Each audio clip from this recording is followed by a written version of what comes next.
Hey everybody, we got a new video coming at you today. We got a new part here. These Keizer lightweight trick front hubs. We're gonna show you the ins and outs and what you need to do to get them ready to race. Hi, I'm Billy Dietrich, sprint car mechanic and driver. I've been around racing my whole life and it's pretty much all I know. We created this channel to share the good and the bad and everything in between. Our crew may not be the most experienced or professional, but we get it done and we have a good time doing it. We'll show you what it's really like racing weekly at some of the best tracks in central Pennsylvania. I'm also going to share some sprint car tutorials, mechanics, parts, and whatever else I feel like. So like, subscribe, ring that bell for notifications. Enjoy the ride. Yeah, boy. All right, so we got a new, like I said earlier, our lightweight Keizer front hubs. These are made out of 70-75 aluminum, so they're going to be super strong. As you can see here, they pocketed these out to save some weight on here, which is really nice. They have, of course, the removable dust cap. Something different about these hubs compared to a lot of other hubs, it doesn't take a big, I'm going to call it lug wrench. They have a machined end on here. It takes a 3/4 inch wrench. You put it on there and twist it loose. Also has the screw for, I'm going to call it the check plug. If you run oil instead of grease, you can check the oil level with this backing this screw out. And these hubs have come a long way. These are some pretty trick hubs for sure. They still got the strength there. You can see they're kind of beefy here. They really beefed them up to make them strong. But then since they did that, they were able to lighten them up here. To still keep them lightweight. So one other cool feature to this hub, and we'll go through all this step by step, but I'm just pointing out to you. They got 3 screws here, set screws for keeping the seal in place. It's kind of a common problem with these front hubs. Don't matter what brand they are, the seals always end up coming loose. And then, you're trying to silicone them in or you're getting water in there. So they made a big improvement there by drilling and tapping them for some screws to keep the seal in place. And that's it. This would be the right front, no brake. And then here's the left front, which has a machined brake rotor mount. It's all one piece there. And they really improved these from how they originally were. So we'll show you how to put them together. I'm unpacking the hubs here. Obviously they come in separate boxes. They also come with hardware. I'm going to show you what comes in the kit. Of course, you got your hub seal goes in the back.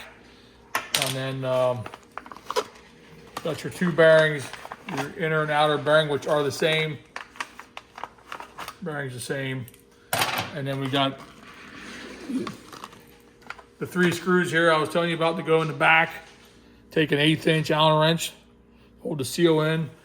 It's something really nifty that these hubs come with is this inner bearing spacer. It's an adjustable spacer. We'll go through all that here in a second, but something you don't normally get with your front hubs, they come with them. So there's what you get with the hubs. Of course, the hubs have the nuts on them already for the wheels, and the studs are already installed. So that's what accessories you get with the hubs. All right, so I'm going to demonstrate here how some of this stuff works. I got the bearing spacer. If you're not familiar with this, I'm going to explain it to you. It's actually 3 pieces. You got I'm going to call the inner piece, which has threads on it, and then you got the outer piece here, which goes over that, which is how you adjust this. And then the 3rd piece is this set screw, and that's what's going to lock this in place so it doesn't turn. So what this does is this allows you to set the preload on the bearings without making the bearings tight, without making the preload too tight. So this is going to take up the gap between the 2 bearings inside here. So just for demonstration purpose, I'm going to slide that on there. You sneak back here and grab another bearing. So, if your hub is on here, you got your inner bearing, then you got your outer bearing. And then if that spacer isn't there, then you're putting preload against both bearings. So, you know, no spacer, you're putting preload on the outside here to preload the bearings, which preload is drag. You're gonna, you know, you can't run your hubs free because then they'll get a little heat, and they'll loosen up, and you'll have play in and out. So what this does, it allows you to set the preload against the surface, both sides here. It's gonna go against the bearing, gonna go against this bearing, and you'll run your nut on here. And I'll show you that in a second, but just so you know, when you are doing this, you have to adjust this to, I'm gonna say, accommodate the preload that we're trying to get here. And I'll show you here in a second how this works. All right, so what I'm gonna do first is I'm just gonna sit, there's no seal in the back, no grease, no oil, no nothing, just for demonstration purpose. And really, if you've never done this, it's probably a good way for you to figure this out ahead of time before you get everything all greased up and you get your seal installed. And then you know you got your grease everywhere, your hands are a mess. So I'm gonna drop the hub on here, and I'm gonna drop this outer bearing in here. I'm just gonna hold down on here, and you can see we're way off. That's play. And that play is because this inner spacer isn't adjusted properly. See, there's a pretty big gap there. So what you're going to want to do is adjust this to where basically you don't have any play at all, and you're just going to keep fine tuning it. You see we cut down on it there quite a bit, but we're still not where we need to be. So I had already done this once, so I have a second one here that I had already set. So as you can see, there was a lot of play in and out. So what I typically do is I'll actually mark these when I get them where I want them with a paint marker, you know, because then I'm going to pull back apart and you know, snug this screw up. So I'm going to sit this back down on here like so. It's already set to where I think it needs to be. We'll put the hub back on here, and no play in and out, none at all. So that's what we want.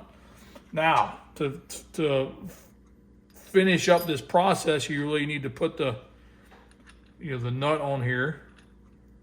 This is a winter spindle, and their jam nut, their locking nut. And let me grab this wrench here. So the idea is to have no play at all and be able to set this preload properly to the point where the hub spins nice and free. And, you know, then you have no play either when it gets hot. So I'm just going to snug this up with my tool. Line my spots up inside there, which is right there. So we have no play all in and out. The bearings are tight against the spacer, which we put in there already. We got it marked, so we know where it needs to be.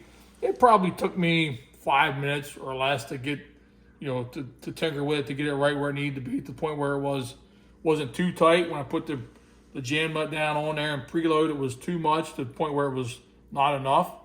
And then I marked it. So there we are, where you can see how it spins nice and free. That's what you want. You don't want any play in there at all, but you want it to be nice and free. So that's how the inner bearing spacer works, proper installation. I'm going to pull it back apart now and jam that set screw up, and then that'll be ready to go. Got my 3/32 Allen wrench here. Like I said earlier, I marked that so I knew when I pulled it apart if it moved at all where it needed to be. So my marks are lined up there. I'm just going to run this set screw in, snug it down. Boom, good to go. So now when I put this all back together, I know this is already set. And you can see there is a gap in there. So, you know, I did have to adjust it some from being all the way closed to where it was properly needed to be. All right, so what I'm going to do next is I got one inner bearing greased up. I use grease, not oil. So I got it all, as you can see here, all pumped full of grease. I'm just going to wipe some of the excess off like so. I'll put some on the inner race in here just to make it wet with some grease. And I'm actually going to wipe it around the outside of this bearing. You can use grease, you can use oil. I guess that's kind of a great debate. Some guys really, you know, you think the oil is necessary. Some guys don't. I always like the grease. So we got the bearing in there. Wipe my hand off quick. The next thing I'm gonna do is I'm gonna install the seal. So I got our seal that comes with the set of hubs. They are directional. As you can see, the spring is right here. Whoop. And obviously you can see this side's flat. So this is gonna be the outside. This is the inside. That lip is gonna seal against the spindle down here. So I'm gonna sit that on here like so. And I got my flat piece of aluminum. Sometimes this can be a little bit of a artwork to get this thing started, but we'll see what happens here. Oh, went right in. So I got it started all the way around. I'm just gonna run it in flush. Almost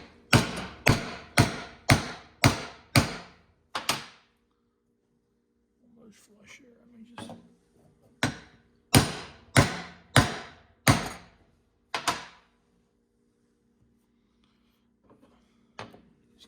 Just kind of massage it in there easily. You don't want to get too crazy.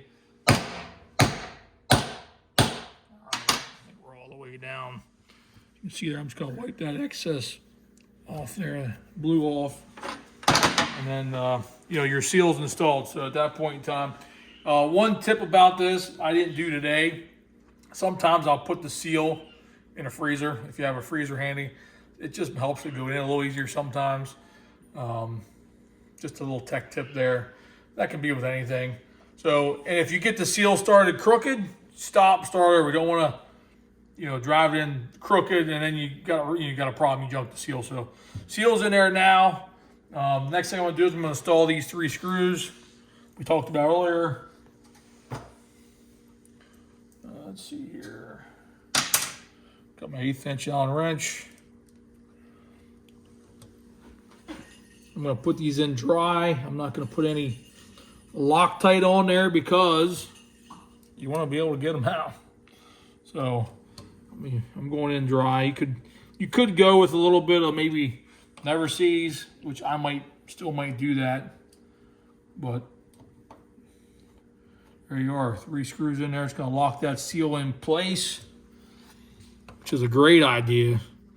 If I had $1 for every time I had to try and lock the seal in place on hubs over the years, could probably buy Heather dinner. So anyway, our hubs, back of us all together there, seals in, bearings in, screws are in. Seal's not gonna move, seal's not gonna come out. Looks good. All right, I'm gonna put this together. I'm not gonna grease the outside bearing because we're not ready to do that just yet. Gonna slide our hub on. Our spindle goes all the way down on there. We got our spacer. Slide it on. Just like so. The outer bearing. And we got our lock here, our lock for the spindle nut.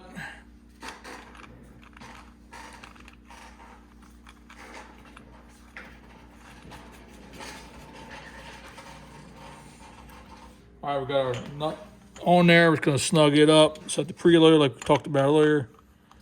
Get this on here, like so.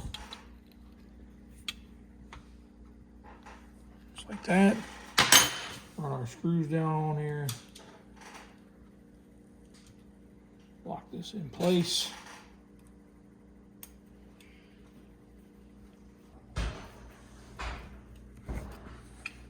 Okay, both screws are in place. Got a preload set. Nice and free there. Got a little more drag now since the bearing has grease, but we already showed you what it's like earlier. I'm gonna take my dust cap. There's an O-ring on here. You wanna make sure the O-ring's in place right there. I like to just put a little dab of oil on them threads. Just to help seal it up there. Now, dust cap installation. We're gonna install the dust cap. Threads on there. Feel the O-ring go against. I'll grab my 3/4 inch wrench. Put it on here, like so.